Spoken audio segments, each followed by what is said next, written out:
sistema esplástico del sistema renal, ¿correcto? Una base, pero principalmente del sistema tegumentario. Jóvenes, la sangre jóvenes, en lugar de estar concentrada en el corazón, en las vísceras, ¿correcto?, se comienza ahora a redistribuir, por eso se llama mala distribución de la sangre. Se comienza a redistribuir y a dirigirse hacia ¿dónde? Al sistema tegumentario. Al sistema tegumentario. Y en el sistema tegumentario, jóvenes, por eso la persona o el animal se torna caliente. ¿Correcto? Caliente.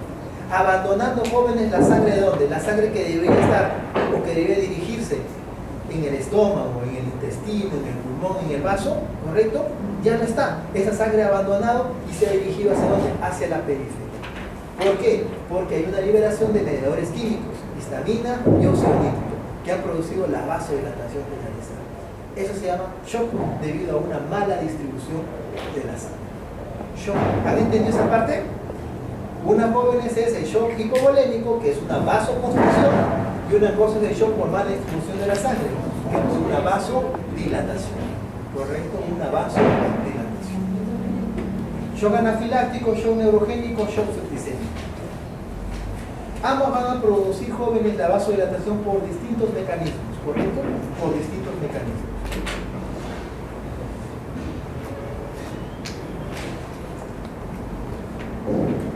Ahora bien,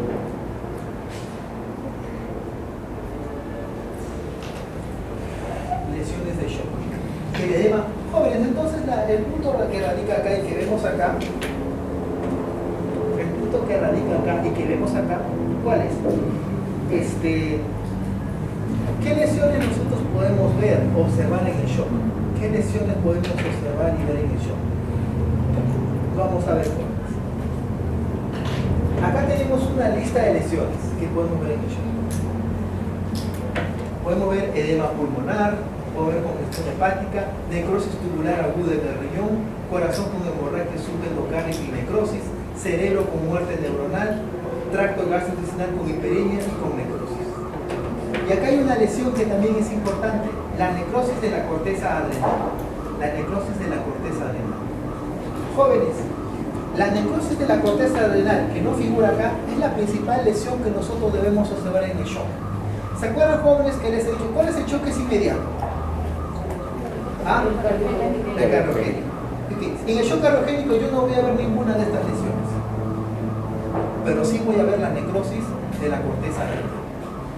Esa es una lesión presente, constante, en todos los casos de shock, inclusive en el shock cardiogénico que no presenta lesiones visibles, ¿correcto? Inclusive en el shock cardiogénico. Por eso acá debería figurar el primero, pero lo puse a propósito, ¿correcto? No es que me he olvidado, me olvidé a propósito. Entonces, ¿cuál es la primera lesión, jóvenes? La más importante y la más en este caso característica de los shock. ¿La necrosis de dónde? De la corteza adrenal. Entonces, jóvenes, si yo tengo alguna vez algún caso de shock, ¿correcto?, que muestre por un shock hipovolémico, por un shock septicémico o algo, dentro de las biopsias que puedo tomar, nunca debo de olvidar de tomar la glándula adrenal, ¿correcto? No me debo olvidar jamás tomar eso. Bueno, ahora bien, dependiendo, jóvenes, de qué tipo de shock sea, si es un shock séptico o un shock endotóxico, podemos encontrar algunas variaciones. Por ejemplo, el edema pulmonar. El edema pulmonar, jóvenes, lo vamos a ver siempre en los shocks que son de tipo septicémico. En los shocks septicémicos siempre lo vamos a ver el edema pulmonar. Pero en los shocks que son de naturaleza hipovolémico, en el shock hipovolémico no vamos a observar edema pulmonar como una lesión constante, ¿correcto? En el shock debido a hipovolemia, ya sea por pérdida de sangre o por pérdida de líquidos, no voy a esperar encontrar edema pulmonar. Pero en el shock septicémico, en el shock anafiláctico, en el shock neurogénico, sí voy a encontrar edema pulmonar. Congestión hepática. Congestión hepática sí va a estar presente en todos los shocks, en todas las lesiones de shock. La necrosis tubular aguda del riñón. Esta es característica, jóvenes, del shock hipovolémico. ¿Correcto? Del shock hipovolémico y del shock septicémico. ¿Correcto? La necrosis tubular aguda. Corazón con hemorragias subendocárdicas y necrosis, ¿correcto? Hemorragias que podemos encontrar ese nivel, más que todo característicos de los shocks endotóxicos o shocks septicémicos. Cerebro con muerte neuronal. Esto vendría a ser, jóvenes, la última fase de los shocks, ¿correcto? Trastorno gastrointestinal con hiperemia y necrosis. Esto lo podemos encontrar, jóvenes, en todos los shocks, ¿correcto? En todas las lesiones de shock.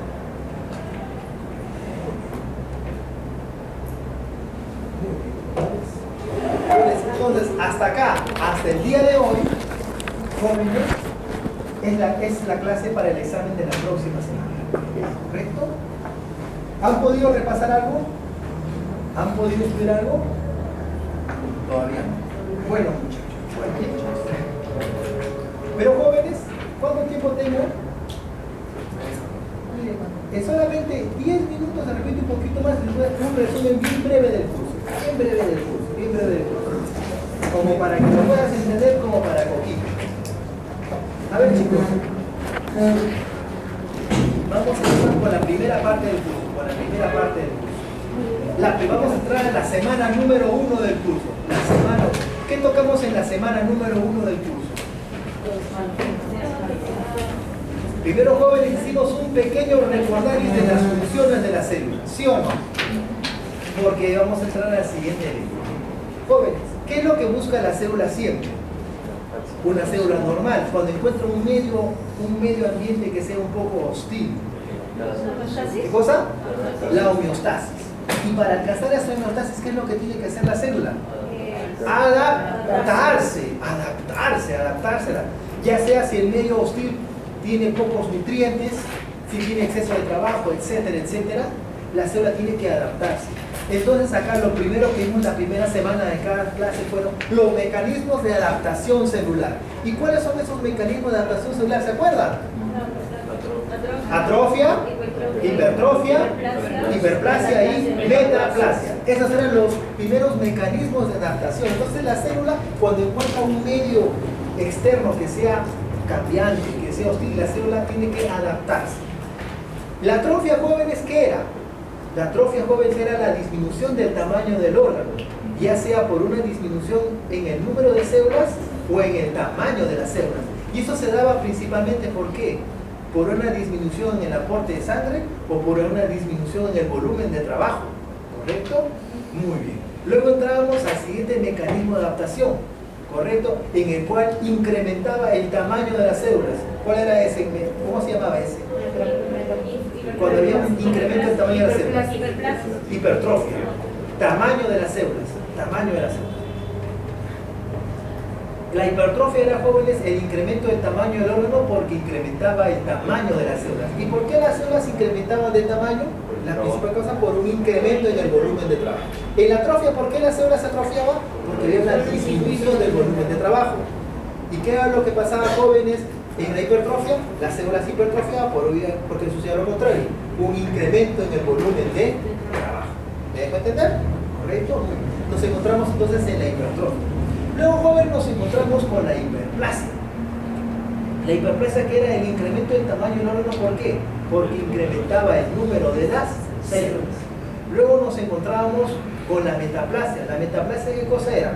Era el cambio de cosa de un tipo de epitelio por otro tipo de epitelio, pero que derivan de ¿qué? De la misma hoja blastodérmica, ¿correcto? Tomamos como ejemplo la metaplasia escamosa de la tráquea, ¿correcto? En los fumadores crónicos. Entonces, jóvenes, eso era lo primero que vimos cuando hablamos acerca de patología en la semana 1, los mecanismos de adaptación celular, lo que tenía que hacer la célula tenía que adaptarse, ¿correcto? Luego pasamos a la segunda semana, ¿correcto? ¿Qué pasó en la segunda semana? No pasó nada, pues fue Semana Santa, muchachos. De ahí pasamos a la semana 3. ¿Qué pasó en la semana 3, muchachos?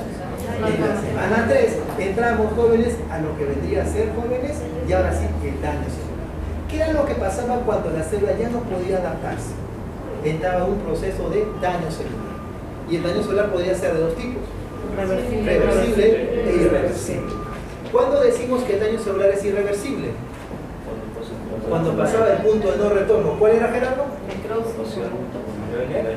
Y daño de la membrana. Ese era el punto de no retorno. Entonces, jóvenes, primero hablábamos del daño celular de tipo reversible. Luego, jóvenes, vimos cómo se ve macroscópicamente un tejido con daño celular reversible. Tomamos la foto acá del hígado, ¿se acuerdan? Dos hígados. Para mostrar cómo se veía. ¿Cómo se veía? ¿Cómo es macroscópicamente un tejido con daño celular reversible? ¿Cómo era? Mucho más grande y mucho más pálido. Pálido, sobre todo, de un color mucho más pálido. ¿Y por qué era pálido? Ahí entrábamos a explicar cómo se ve microscópicamente. ¿Qué era lo que caracterizaba al daño celular reversible? Por el cual el tejido se volvía más opaco. Ingresaba el agua a los tejidos. El agua primero ingresa al citoplasma, luego que tenga el citoplasma se redistribuye a las organelas. Cuando ingresa el citoplasma estábamos hablando de una degeneración de tipo turbia. Cuando se redirigía a las organelas estábamos hablando de una degeneración de tipo hidrópica, ¿correcto? Formando unas pequeñas vacuolas. Cuando esas vacuolas se unían y se fusionaban y formaban grandes vacuolas, estábamos hablando de una degeneración, ¿qué cosa? Vacuola, una degeneración vacuola. O balonante, degeneración balonante. Muy bien, ¿correcto, muchachos? ¿Se acuerdan? Todo eso era jóvenes debido a qué cosa, que ingresaba el agua a los tejidos, ¿correcto? Y cuando hablamos, jóvenes, de eso del daño celular, cuando hablábamos del daño celular, hablábamos, jóvenes, por qué ingresaba el agua a los tejidos, y mencionamos dos ejemplos. El primer ejemplo, ¿cuál fue? El de la hipoxia, y el segundo ejemplo, ¿cuál fue? De los radicales libres. Cuando hablamos de la hipoxia, ¿qué era lo que pasaba en la hipoxia? Muy bien, bajo aporte de oxígeno. ¿Y qué era lo que pasaba si no había aporte de oxígeno? Si no llegaba suficiente oxígeno a la célula. ¿Qué es lo que se alteraba? ¿Qué es lo que se dañaba? ¿Cuál es la primera organela que necesitaba ese oxígeno?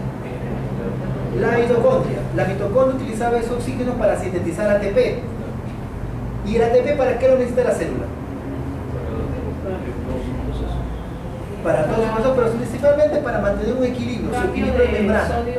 Para la bomba de sodio y potasio. La bomba de sodio y potasio requiere ATP porque va en contra de las leyes de la difusión. Al no haber suficiente ATP, o al ya no haber ATP, esa bomba de sodio y potasio se alteraba. ¿Y qué era lo que dejaba ingresar? ¿Se acuerdan? Calcio al final. Antes del calcio, ¿qué es lo que dejaba ingresar? Sodio. Sodio. Ingresaba sodio. ¿Qué era lo que salía? Potasio. Pero el sodio no ingresaba solo. ¿Con qué ingresaba? Con agua. Con agua. Y cuando ingresaba el agua, la célula se comenzaba a hinchar. Y estábamos en la degeneración turbia, la tumefacción celular, la manifestación universal del daño celular. ¿Correcto? Eso era lo que pasaba. Pero el agua, joven, no solamente ingresaba al citoplasma, sino se comenzaba a redistribuir también a las organelas. ¿A qué organelas? Mitocondrias, retículo endoplasmático rugoso, aparato de Golgi. ¿Qué era lo que pasaba cuando ingresaba retículo endoplasmático rugoso? Este se hinchaba, ¿y qué era lo que comenzaba a perder? Los ribosomas. Y al perder los ribosomas, ¿qué es lo que pasaba? No había síntesis de proteínas. ¿Correcto o incorrecto? Pero ¿qué es lo que pasaba en el interior de la célula? Cuando ya no había ATP, las células jóvenes tenían que utilizar su segunda reserva de energía. ¿Y qué era lo que activaba? La vía anaeróbica. Al activar la vía anaeróbica, ¿qué era lo que sintetizaba? Dos moléculas de ATP. Y con esas dos moléculas de ATP, pero aparte de sintetizar dos moléculas de ATP, también sintetizaba ácido láctico. Entonces, jóvenes, mientras menos oxígeno habría para la célula sintetizaba dos ATPs y cada vez se volvía cada vez mucho más y más ácida. ¿Por la acumulación de qué? De ácido láctico. Esa acumulación de ácido láctico, ¿qué era lo que comenzaba a jalar? ¿Te acuerdas? Calcio. Y ahí cuando comenzaba a ingresar el calcio a la célula. ¿Correcto? Ahí era cuando comenzaba a ingresar el calcio a la célula. ¿Se acuerdan de todo eso de ahí? Muy bien. Hasta que, jóvenes, llegaba un momento dado en que las mitocondrias se hinchaban tanto y perdían unas enzimas que se conocían como la citocromo C oxidasa. La citocromo C oxidasa era la enzima clave, ¿correcto? ¿Para qué? Para que la célula pueda, ¿qué cosa? Utilizar ese oxígeno en ATP. Esa enzima era una enzima clave para el ciclo de Krebs, ¿correcto? Cuando perdía esa enzima, esa citocromo C oxidasa, esa se considera como el punto detonante de la incapacidad mitocondrial, la pérdida de la enzima citocromo C oxidasa. Cuando pierdes esa enzima, así tú restaures el oxígeno a la célula ya no va a poder sintetizar ATP. Entonces la pérdida de esa enzima se considera como el punto crucial de la incapacidad mitocondrial. ¿Correcto? Entonces cuando se perdía esa enzima, la célula ya dejaba de producir ATP y ya estaba condenada a la muerte celular. Luego hablábamos, jóvenes, de la presencia de los radicales libres. ¿Cómo los radicales libres permitían el ingreso de agua a los tejidos? ¿Se acuerdan? Los radicales libres permitían el ingreso de agua a los tejidos porque producían lo que se conoce como una peroxidación de lípidos. ¿Y qué era la peroxidación de lípidos? Formación de poros a nivel de la membrana celular, unos huecos, y a través de esos huecos ingresaba el agua. Y volvía a suceder todo lo que el agua ingresaba al citoplasma, se redistribuía en las ordenas y bla, bla, bla, bla, bla. ¿Correcto? Son dos mecanismos totalmente diferentes que tienen como objetivo el ingreso de agua a las células. ¿Correcto? Entonces, jóvenes, pasamos el punto de no retorno para hablar ahora, jóvenes, ya de la muerte celular propiamente dicha. ¿Correcto? La muerte celular propiamente dicha, ¿cómo se le conocía también? Se le conocía como oncosis. ¿Por qué oncosis? Porque tenía que ver como hinchazón celular. Pero había otra muerte celular que era lo contrario a la oncosis. ¿Cómo se llamaba? La apoptosis. La apoptosis era lo contrario porque en lugar de hincharse la célula se contrae. ¿Correcto? Vamos a hablar entonces de la oncosis antes de hablar acerca de la apoptosis. Entonces, ¿por qué las células se hinchaban? Porque era jóvenes la continuación, era la acumulación de líquido. Pero ¿qué era lo que pasaba dentro de la célula? En la muerte celular. ¿Qué era lo que pasaba? Cuando se comenzaba a acumular el calcio en la célula, el calcio, jóvenes, activaba varias cascadas enzimáticas. ¿Se acuerdan cuáles eran? Está en las copias. ¿Cuáles eran las cascadas enzimáticas que activaba el calcio? Las proteasas. ¿Qué más? Las endonucleasas. Las fosfolipasas. ¿Qué más? Proteasas, endonucleasas, lipasas. Muchachos. Activaban esas cascadas enzimáticas. Por un lado, jóvenes, dañaban la membrana celular. ¿Quiénes? Las fosfolipasas. Luego, ¿qué dañaban? Dañaban las proteínas, el citoesqueleto, las proteasas. Las endonucleasas, ¿qué era lo que dañaban? Dañaban la cromatina nuclear. Y me está faltando uno. ¿Cuál es? Las ATPasas, que degradaban el poco ATP que se producía, ¿dónde? En la vía anaeróbica. Jóvenes, ese ingreso de calcio a la célula es un punto crucial en la muerte celular, ¿correcto? En la muerte celular. Al final, jóvenes, ¿qué era lo que pasaba? El último evento de la muerte celular era la liberación de las enzimas lisosomales. Esas enzimas lisosomales comenzaban a degradar a la célula desde el interior, lo que se conocía como una autólisis. Muy bien. ¿Seguimos avanzando, chicos? Sí. Ya. Ahora nos vamos a unos 5 minutos más de repaso. Entonces, jóvenes, estábamos a ese nivel. Entonces, nos quedamos en que ingresaban a las células y se producía la autólisis. Muy bien. Entonces, jóvenes, partiendo de ese principio y de esa característica, jóvenes, esa característica le daba la apariencia macroscópica a la necrosis. ¿Cuáles eran las formas de necrosis o los tipos de necrosis? Macroscópicamente hablando. ¿Cuáles eran? Necrosis coagulativa, con su variación que era la necrosis de Zenker, necrosis gaseosa, necrosis licuefactiva, necrosis gangrenosa y necrosis grasa. Muy bien. En la necrosis coagulativa, que involucra a la necrosis de Zenker, y en la necrosis gaseosa, en ambos predominaba ¿qué cosa? La coagulación de las proteínas. Y en la necrosis licuefactiva, la digestión enzimática. Coagulación de proteínas. ¿Correcto? Teníamos que recordar, jóvenes, que todas las células tienen como principal componente a las proteínas. ¿Correcto? Cuando se producía la liberación de todas esas enzimas que les he mencionado, las fosfolipasas, las proteasas, las endonucleasas, las ATPasas, estas enzimas, jóvenes, no degradan la proteína, ¿correcto? No degradan la proteína de célula. Lo que producen es que la coagulan, la desnaturalizan a la proteína, ¿correcto? Pero no la degradan, no la destruyen. La proteína está ahí, de la célula, ¿correcto? ¿Qué era lo que sí degrada la proteína de la célula? La liberación de las enzimas. ¿Cuáles? De las enzimas lisosomales. Eso sí puede degradar y destruir a las proteínas, ¿correcto? Que ya es diferente. Bueno, cuando se produce esa coagulación de proteínas, jóvenes, o cuando la figura característica de la coagulación de proteínas, nosotros nos encontrábamos con esos tipos de necrosis, coagulativa, Zenker y gaseosa. Pero cuando lo que predominara era la digestión enzimática, en el caso de una autólisis, o en el caso de la presencia de neutrófilos, como en el caso de un absceso, estábamos hablando de una necrosis de tipo licuefactiva. ¿Qué diferencia había entre una necrosis gaseosa y una necrosis coagulativa propiamente dicha? En que la necrosis gaseosa es la que se conocía como una necrosis no estructurada. Lo vimos la semana pasada, ¿se acuerdan?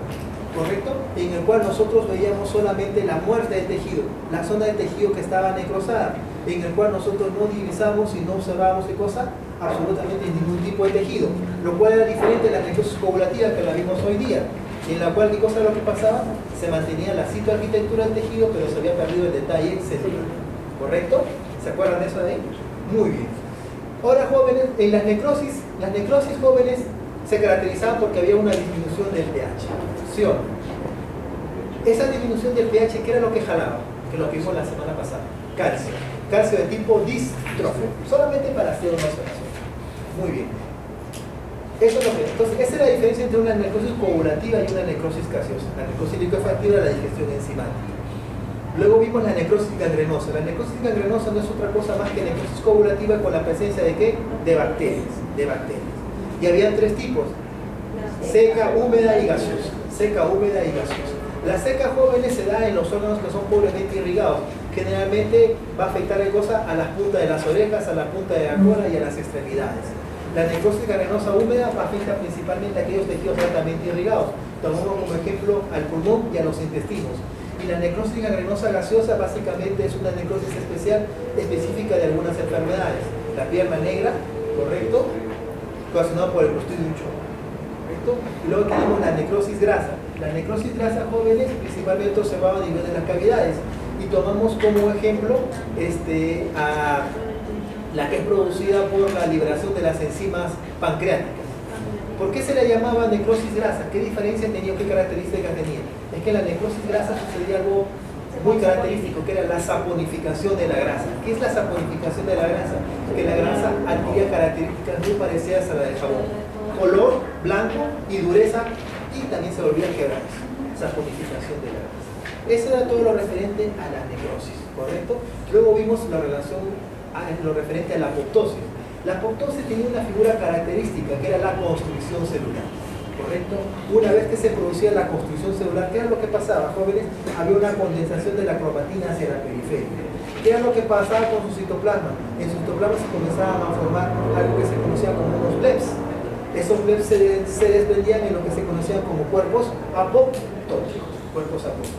Para los cuerpos apoptóticos, al final ser fagocitados por células vecinas o por macrófagos. Ese es el camino de la apoptosis. Entonces, jóvenes, hemos hablado de qué? De la adaptación celular, hemos hablado de qué? Del daño celular reversible, y hemos hablado del daño celular irreversible en sus dos formas. Nos faltó hacer el repaso de los pigmentos y de los trastornos circulares. De pigmentos vimos primeramente los depósitos. ¿Qué depósitos vimos? En primer lugar vimos la proteína, la grasa, el glucógeno. Dentro del pigmento vimos pigmentos exógenos y endógenos. Pigmentos exógenos, hablamos acerca de la bilirrubina, hablamos de qué más, hablamos acerca del hierro, ¿qué más? Bilirrubina, hierro, y en lo que se refiere a pigmentos exógenos hablamos acerca de carbón. También de pigmentos endógenos hablamos acerca de la melanina, en sus dos presentaciones, hipermelanosis e hipomelanosis. Y luego hablamos acerca del trastorno circulatorio. El trastorno circulatorio, la primera clase fue acerca de edema. Y cuando hablamos de edema, recalcamos acerca de los mecanismos fisiopatológicos del edema. Luego hablamos después de la congestión, lo diferenciamos de la hiperemia. Luego hablamos de la hemorragia. Y de la hemorragia, jóvenes, llegamos a ¿qué? A la hemostasis. Y de la hemostasia llegamos a la clase del día de hoy, que es el... Ya listo, esto sería todo.